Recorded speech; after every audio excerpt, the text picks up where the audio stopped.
খালি কলেজ ছুটির পর তো আর আপনার থেকে টাকা নেই আমার তো একটা খরচ আছে। তোর কি কি বই লাগবো একটা লিস্টি করে দিস, মুসাফিরে দিব না, ও সদরের লাইব্রেরি থেকে আইনা দিব না। আর রবিবার আমার কাছ তো হাত খরচের লেগে 2000 টাকা নিস। আব্বা আপনি কি আমারে বিশ্বাস করেন না? বিশ্বাস না করার কি আছে, করি। তাইলে আর সব কিছুতে মুসাফির মুসাফির করেন কেন? মুসাফির যখন ছিল না তখন কি আমার জীবন থাইমা ছিল? আচ্ছা, মুসাফিরে কেন রাখছি? এই সমস্ত কাজের লেগেই তো রাখছি। সংসারে টুকটাক কাজ না করলে কি করব? ওকে বয়া বয়া থাকবো? বয়া বয়া খাওয়া মাওয়ার আর বেতন দিব? আব্বা আপনি মুসাফিরে নিয়ে 5 ওয়াক্ত নামাজ পড়তে মসজিদে যান, রাইতের বেলা ওর রুমে যাইয়া হাদিস কোরআনের গল্প করেন, কিন্তু আমার কোনো বিষয়ে মুসাফিরের নাক গলাইতে দিবেন না। মুসাফিরের বিষয়টা তোর এত অ্যালার্জি হয় কেন? কি ক্ষতি করছে বলাটা কত আমারে? আমার টাকা লাগবো না। রান্না খাওয়া দাওয়া শেষ করে তারপরে যা।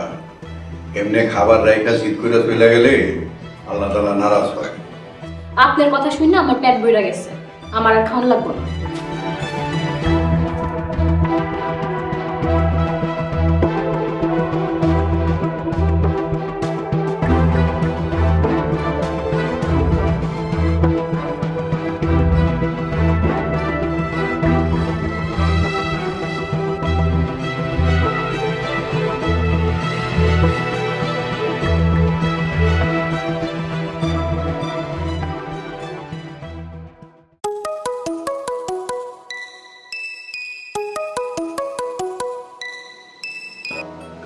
হ্যালো জান্নাত, কেমন আছিস? আব্বু কেমন আছে? মেজো আপা ভালো আছি আমরা সবাই। তুমি কেমন আছো? তোমার শ্বশুরবাড়ির লোকজন সবাই কেমন আছে? হ্যাঁ সবাই ভালো আছে। আগে বল, বোনের খবর নিতে ফোন করেছিস নাকি কিছু প্রয়োজন? মেজো আপা, তুমি কি আমার 10-12 হাজার টাকা ধার দিতে পারবা? টাকা কবে ফেরত দিব সেইটা আমি কইতে পারবো না, কিন্তু হাতে যখনই টাকা হইব, একবারে হোক 3বারে হোক, আমি টাকা ফেরত দিয়ে দিব। তুই আমার আদরের ছোট বোন, 10-12 হাজার টাকা দিব এটা কোনো সমস্যা নেই, টাকাটা তোর ফেরত দিতে হবে। থ্যাংক ইউ আপা। আচ্ছা টাকাটা কবে লাগবে? টাকাটা খুব জরুরি আপা, তুমি পারলে আজকেই দাও। আচ্ছা ঠিক আছে, তোর দুলাভাই আসুক তারপর একটা ব্যবস্থা করে দিচ্ছি।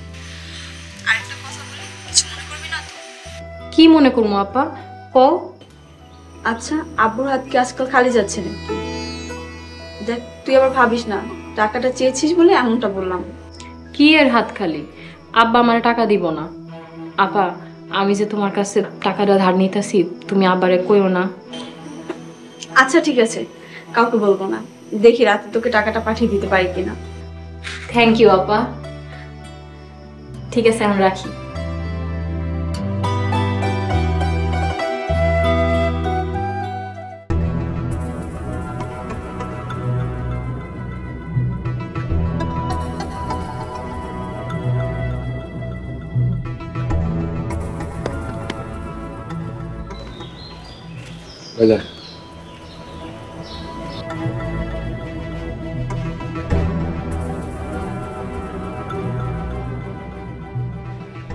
সর্বত ভাইজান, দক্ষিণ পাড়ার রতনের বাপ আছে না?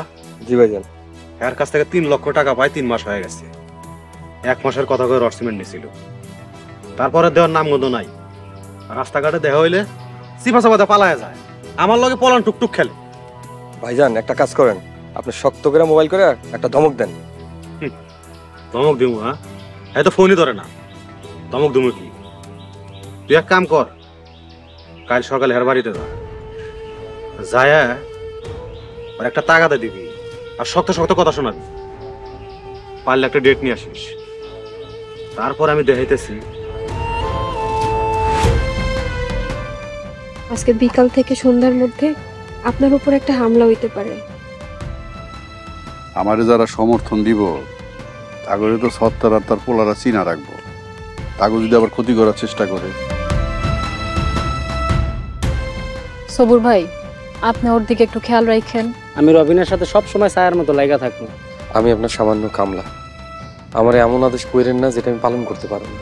একটা থাপ্পড় দিয়া